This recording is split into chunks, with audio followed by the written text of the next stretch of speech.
आज के वीडियो में हम बात करने वाले हैं एजी ड्राई सिरप 100 mg के बारे में, या फिर आप इसको एजिथ्रोमाइसिन सिरप भी बोल सकते हैं। तो एजी ड्राई सिरप 100 mg क्या है, इसमें एक मेन कंटेंट क्या रहता है, कौन सी कंपनी इसको बनाती है, इसको कैसे स्टोर करना है, कौन कौन सी डोजेज में ये अवेलेबल है, इसको कौन कौन से रोगों में जनरली आपके डॉक्टर द्वारा लिख के दिया जाता है, इसको बच्चों को किस प्रमाण में देना चाहिए, इसको बच्चों को देने के बाद क्या क्या साइड इफेक्ट हो सकते हैं, किन लोगों को इसका इस्तेमाल नहीं करना चाहिए, मार्केट में इसके सब्स्टिट्यूट क्या क्या अवेलेबल हैं, इसकी कीमत कितनी है, कहां से आप खरीद सकते हैं, पूरी जानकारी मैं आपको इस वीडियो में देने वाला हूं। वीडियो को शुरू से लेकर अंत तक जरूर देखें।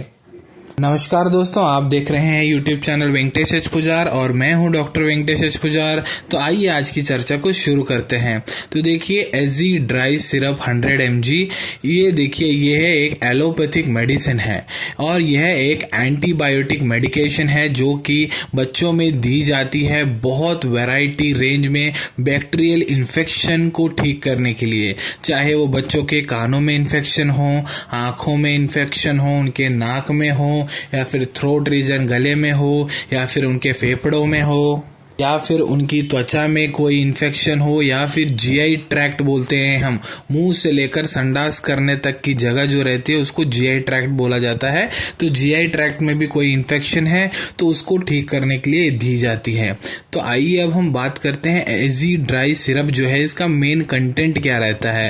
तो देखिए, इसके अंदर जो मेन सॉल्ट रहता है वो है एजिथ्रोमाइसिन। तो वो रहता है 5 ml के सिरप में 100 mg इसका कंटेंट रहता है।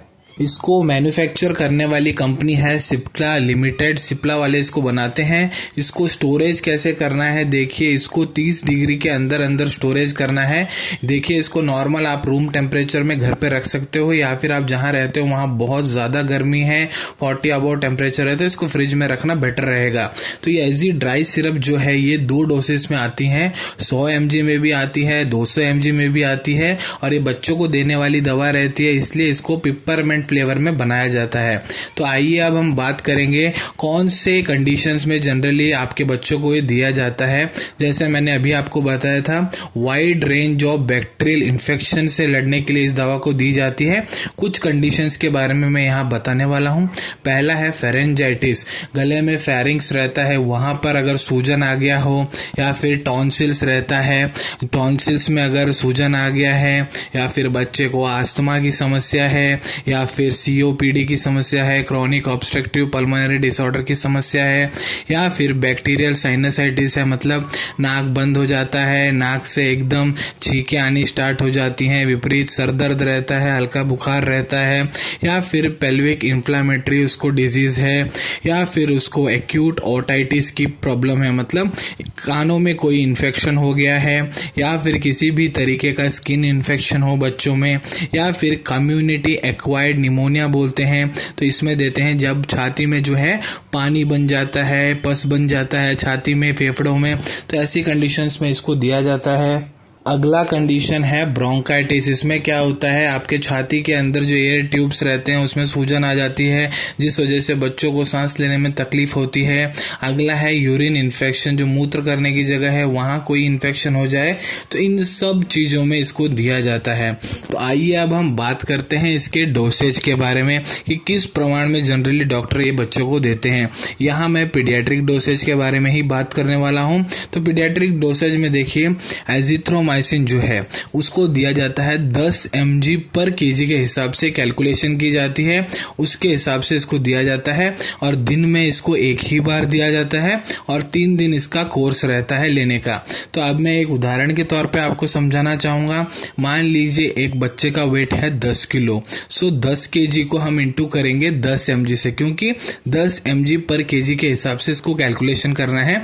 तो 10 × 10 कितना हो जाएगा, 100 mg हो जाएगा।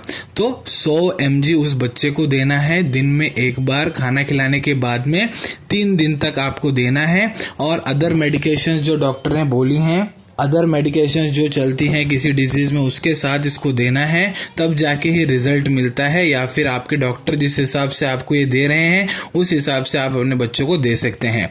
तो आइए अब हम बात करते हैं इसके साइड इफ़ेक्ट्स के बारे में। यदि आपके बच्चे ने इसका सेवन कर लिया है तो उसको क्या क्या दुष्परिणाम झेलने पड़ सकते हैं। तो पहला देखिए, उनको उल्टी आने जैसा होता है, या फिर उल्टियाँ लग जाती हैं, पेट एकदम दर्द चालू हो जाता है, या फिर उनको दस्त चालू हो जाते हैं। तो आइए अब हम बात करते हैं किन लोगों को इसका सेवन नहीं करना चाहिए। तो जिन बच्चों को ऑलरेडी एलर्जी है माइक्रोलाइड ग्रुप से, माइक्रोलाइड ग्रुप से एलर्जी है उन लोगों को, तो माइक्रोलाइड ग्रुप में ही एजिथ्रोमाइसिन भी आ जाता है। उसके अलावा यहाँ एरिथ्रोमाइसिन आता है, क्लेरिथ्रोमाइसिन आता है। तो इन चीज़ों से, इन कंटेंट से जिनको एलर्जी है उनको इसका इस्तेमाल नहीं करना चाहिए। तो आइए अब हम बात करते हैं एजी ड्राई सिरप के जो सब्स्टिट्यूट क्या क्या अवेलेबल है मार्केट में उसके बारे में बात करते हैं।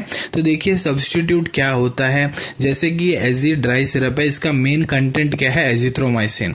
तो एजिथ्रोमाइसिन ही कंटेंट रहने वाले अलग अलग कंपनियां भी अपने जो सिरप्स हैं वो बनाती है।